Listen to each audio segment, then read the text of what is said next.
Hey friends, we're at the cabin today, and as you can see, we have one of these Kohler toilets.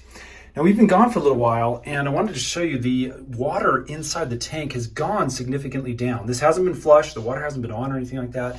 It's just slowly gone down to where it's now below the seal of the little cylinder flush mechanism right here that is included in Kohler toilets.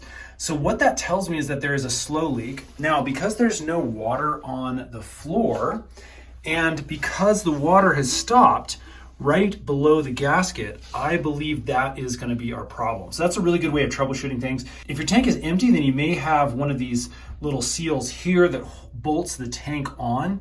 That's probably a trouble spot where it's leaking. For me, again, because there's water in here and it's just right below that gasket level, that is going to be our indicator that that is our trouble spot. So let me show you how to change that out today.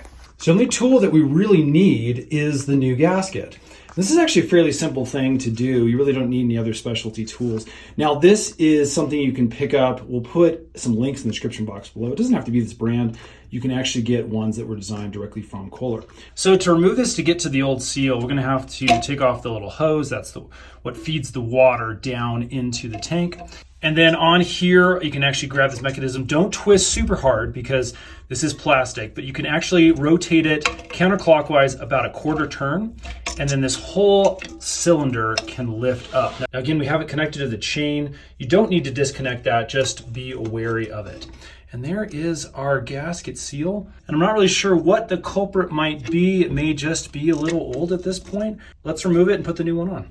This is just rubber. It's really easy to pinch and just pull right off. And we're ready to replace it with that new one. Let's go ahead and take a little bit of cleaner, and we're going to clean around the rim where that gasket sits on, just in case some corrosion has gotten wrapped around there.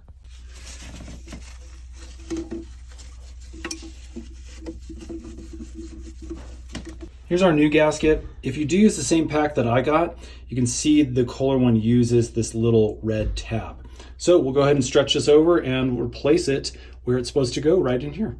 Okay, that's all seated into place. Let's go ahead and put this back into its slot. As you can see, there's a very specific way to slot it down into the base there. And then we'll turn back that quarter turn clockwise this time. Okay, last thing to do is obviously replace the water hose. We'll just stick it down in the top there so the water can fill up our reservoir. And that's about it. Basically, we've replaced the seal. At this point, we can turn the water back on, give it some testing. I hope that's helped, friends. Again, if you need additional seals, we'll put some links in the description box below.